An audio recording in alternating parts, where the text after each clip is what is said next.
Я слышал, что лора, она очень плотная, но у меня таких никогда не было, я никогда не заморачивался. Хоть это женский цветок, но опыляется она шикарно. Приходится немножко прорезать. Второго, ну, честно говоря, лору поприятнее, конечно, подрезать, чем вот это вот недоразумение. За ним ухаживать его тоже периодически приходится подрезать, когда он очень хорошо опыляется. Эту гроздь мы проредили, вот смотрите, сколько я срезал. Да, жалко, но что сделаешь? Ну, наверное, да, треть, может даже и четверть. Режем, не боимся. Вырезаем такую дорожечку. Она потом постепенно, ягодка увеличится, и все это сомкнется, вот этих дыр не будет. Бред сивой кобылы. Вам большой привет. Никакой привязки именно с этого куста или с соседнего, никакой привязки вообще нет. Не шевелится. Вот кукуруза кукурузина. Есть вот такая лора с таким опылением. Есть вот такая лора. С этой лоры я уже, ну, наверное, треть ягод срезал. Вот такую дорожку прорезаете.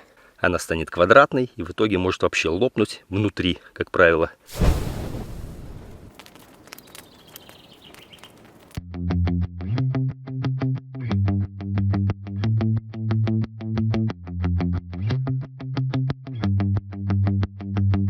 Всем привет! 4 августа 2024 года, Минская область, Пуховический район. Смотрите, грозди бывают у нас разные. Ну и вообще, в принципе, грозди бывают разные. Бывают среднеплотные, бывают, вон, смотрите, вообще рыхленькие, да? Чем хороши рыхлые? Они свободно проветриваются, не болеют, не давят сами себя. Ну, средней плотности они тоже, в принципе, ведут себя неплохо. Они как бы менее плотные и менее рыхлые. Ну, такая золотая серединка. Проветривание такое тоже средненькое, в принципе, неплохое. Если делать вовремя все обработки, особенно от гнилей, то, в принципе, все будет проходить неплохо. 342 кишмиш, он, как правило, мелкий, но он бывает, вот сейчас он начинает наливаться, он становится очень плотный, как кукурузина, и мягкий. Ягода давит сама себя, идут, ну, налетают осы, идут гнили и все такое.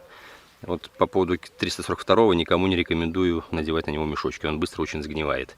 Если у вас есть этот сорт, и ягод, ну, так случилось, что она очень плотная будет, вот он еще будет наливаться, еще неделька-две он будет набирать, по идее, свои кондиции. Лучше пускай сок вытечет, пускай оса прилетит, пускай она аккуратненько залезет внутрь, выест все это, и будет гроздочка целая и невредимая.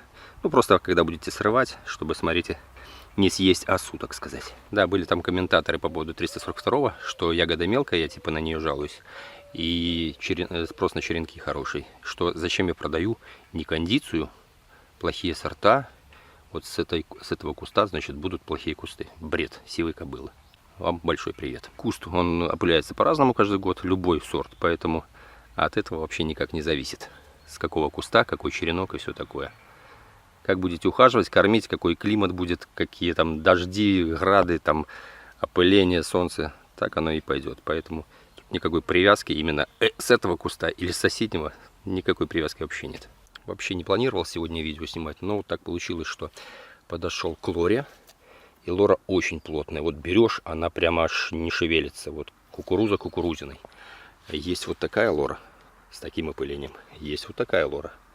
С этой лоры я уже, ну, наверное, треть ягод срезал. Вот это более-менее еще шевелится. Та вообще не шевелилась. Вот так вот жесткая была. Вон еще лора, смотрите, тоже как опылилась. Ну так средней жесткости, так сказать. Тоже жестковатая, надо бы проредить. Вот, кстати, берете ножнички с тупыми концами. И аккуратненько между ними вот такую дорожку прорезаете. Если все-таки так идет, и вы еще можете туда подлезть. Потому что потом вообще будет поздно. И сейчас, в принципе, было поздно. Ягода начнет давить сама себя, она будет еще наливаться. Лора не скоро созреет. Она станет квадратной и в итоге может вообще лопнуть внутри, как правило. Лопается, гниет. Ну и теряете, по сути, гроздь. Поэтому берете ножнички и аккуратненько дорожечку так вдоль прорезаете. Достаточно просто с одной стороны хотя бы прорезать. И будет, в принципе, ягода потом постепенно расти будет. Давить друг друга. Так как здесь будет пространство, она будет смыкаться. И гроздь будет выглядеть полноценно, хорошо, и ей будет там куча места. Ягоде будет где наливаться. От того, что вы срезали несколько ягод, от этого вес грозди не потеряется. Просто гроздь будет выполненной, красивой, целой, с крупной ягодой. Так что все будет нормально.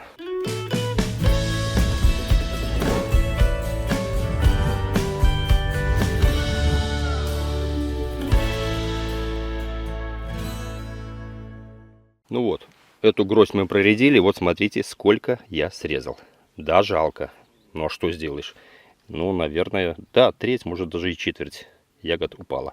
Но теперь она продолжит расти. И если бы я этого не сделал, ну, просто были квадратные ягоды, и, скорее всего, они бы все потрескались. Поэтому вот берем, не жалеем, срезаем. И крупные тут, и мелкие, пофигу. Опылилась она равномерно, я тут особо не выбирал. Вон, видите, прорезал дорожки такие. Гроздь сейчас более-менее интересная стала. Вон она уже хоть шевелится, ее можно уже пошевелить. И скорее всего, я слышал, что лора, она очень плотная, но у меня таких никогда не было, я никогда не заморачивался. В этом году, ну, буквально 1-2 грозди такие, очень плотные, очень хорошо опылились. Хоть это женский цветок, но опыляется она шикарно. И в этом году она слишком даже опылилась, приходится немножко прорезать. Поэтому режем, не боимся. Вырезаем такую дорожечку. Она потом постепенно, ягодка увеличится, и все это сомкнется, вот этих дыр не будет. Она все это закроет. Вот, к примеру, Каталония. Она таким не страдает. Она довольно всегда рыхленькая. Видите, ягодки хорошо двигаются, отделяются. У нее вообще проблем с этим нет. Ну и большинство сортов, они более-менее, ну так, средней рыхлости. Подарок не святая, вот тоже рядом, смотрите. Рыхленькая, хорошенькая, куча места, куда ей увеличиваться. Ну вот здесь, кстати, вон, гороха много. Поэтому все опыляются по-разному, все сорта ведут себя по-разному. К каждому сорту, ну, скажем так, индивидуальный подход. А по поводу кишмиша 342, ну, честно говоря, лору поприятнее, конечно, подрезать, чем вот это вот недоразумение. За ним ухаживать его тоже периодически приходится подрезать, когда он очень хорошо опыляется. Поэтому, ну, насчет этого можете сами смотреть, нравится, не нравится. Обычно этот сорт завозят, когда, ну, потренироваться, он прощает все ошибки. У него и созревание раннее, и ягода всегда есть. Поэтому насчет этого сорта тут смотрите сами. В принципе, он мне всегда нравился, но просто я трошечки подзажрался. У меня выбор уже есть сортов, могу покапризничать. Для прорезания гроздей подойдут любые ножницы. Главное, чтобы вот кончики вот эти вот были закругленные. Обычные даже подойдут там, если, ну, с острыми кончиками, их просто, ну, можно немножечко подпилить. Аккуратно на наждачке. Для чего закругленные кончики? Ну, всем понятно, чтобы не повредить ягоду. Потому что обычно острыми кончиками, ну, прокалывается ягода, она все равно будет портиться. Поэтому очень аккуратненько, не спеша. Когда очень плотная гроздь, уже, скажем так, проморгали, очень трудно подлезть и начать подрезать первую ягоду.